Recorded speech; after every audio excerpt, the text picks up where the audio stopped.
So yun mga kaunat, magandang umaga sa ating lahat. Ngayon meron kaming tatapusing spear gun 70cm. Shoutout nga pala kay Sir Roy o Abian Jr. sa bayan ng Taytay, Palawan, dito sa Puerto, dito sa Palawan, sa bayan ng Taytay. Ito yung kanyang order mga kaunat na 70cm. Ayan, gusto nito yung may reverse. Ayan, ito nga pala yung ano niya, yung kanyang channel, Stickman TV, pero yung lagay niya kasi sa message niya sa akin ay walang TV, kaya yun ang nilagay nating name ng kanyang spear gun. Ito nga pala yung bagong version namin ng kulay ng mga spear gun namin mga kaunat, no? Simple lang siya pero napakaganda tingnan. Ayan. At saka ito yung isa kay Sir Taboy, sa bayan naman ito ng Quezon pero sa Manila pa siya ngayon. So shoutout sa sir, si kay Idol Stickman TV. Ayan, ipapadala natin ngayong araw yung kanyang spear gun. So wait na natin mamaya kung anong oras natin ito ipapacking pa natin bago natin ipapadala. Sa terminal nila to sir kukunin, pero bago natin ito ipapadala sa'yo, titesting muna natin to. So ngayon ang gagawin na natin sa spear gun ni sir ay lalagyan na natin ng lines to, kasi hindi ko muna ito nilagyan ng lines kahapon kasi nga babakat ito sa kanyang pintura. Ay ngayon ay tuyo na siya. Ayan, pwede siyang lagyan ng lines, pero tapos na rin naman na ito. Ayan, kaya nagme-message sa akin sir kanina, maaga pa. Kaya lang nasa labas ako, bumili kami ng kahoy. Ayan mga kahoy na yan. Hindi kami masyadong bumili ng marami kasi yung aming router nasira. At saka yung blade ng aming bansuhan, ayan, nasira, na putol. Pero parating ngayong araw yung 4 na blade na in-order ko sa online.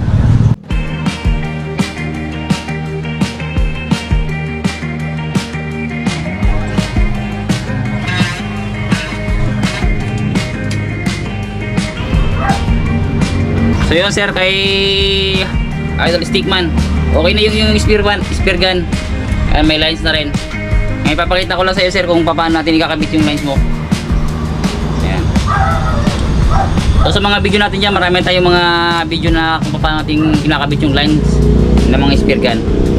So ito yung kay sir, ay ako natin ipapakita sa kanya kung paano natin ikakabit. Ayan. Ayan. Papasok mo dito sir sa may loob ng goma yung shafting. Yung pang shafting ay 5mm o 1/4 kung bibili mo sa sabi 1/4 yan. Yan, napaka-smooth na yung trigger. Yan.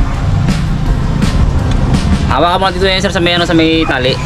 Pakita natin mamaya kung gaano ka higpit ang kapit dito mamaya kapag nakasabit na yung kayong double rubber. Kaya sir, kapag kasabit na yung ano mo, ayan, ikot natin yung video. Ay, video hindi makita eh. Yan na lang. Meron dito sa dulo ng pana mo sir, meron yan ditong sabitan.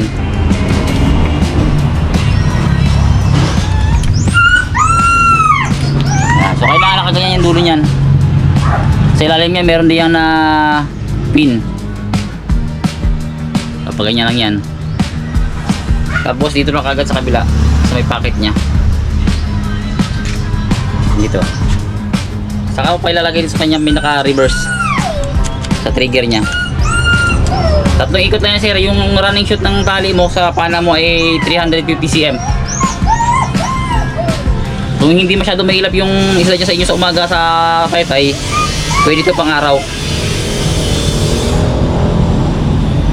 Ayan.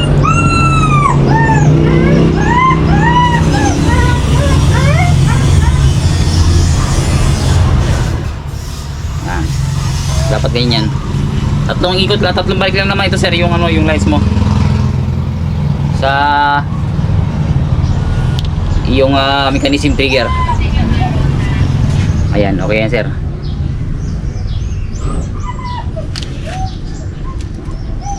Tapos ito yung pinaka-floater niya.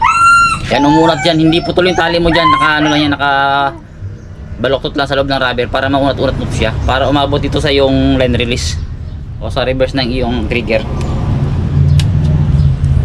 So yan, wala sasabit yan sir kapag kinalabit mo ito, kasi kapag kinalabit mo ito mag-release tong reverse mo, bibitaw lahat ng tali. So yan, dito natin ipapaya-test.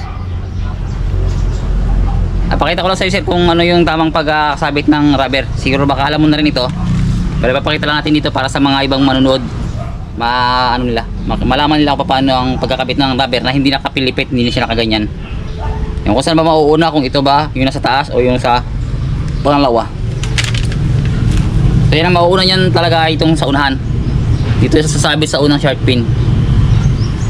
Pero hindi siya unatin na nakaganyan, kailangan pasok mo siya sa ilalim nito.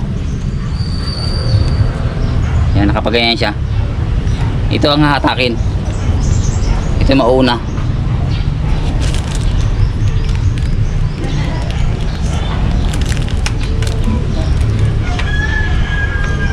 Ayan, okay, nakasabit na yung unang rubber.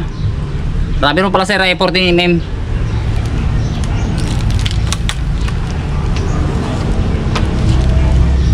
So yan, dapat ganyan magiging itsura ng rubber, hindi siya nakapilipit. Ayan.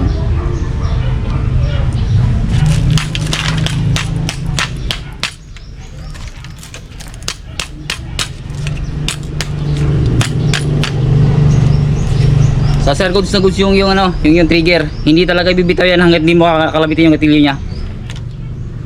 Ayan. Test fire natin ng single rubber lang.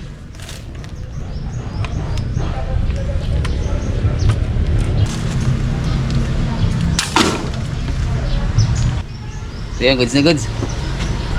Malakas. Single rubber pa lang ginamit natin kung pang-araw to. May laban talaga to. Itong yung spear gun mo sir.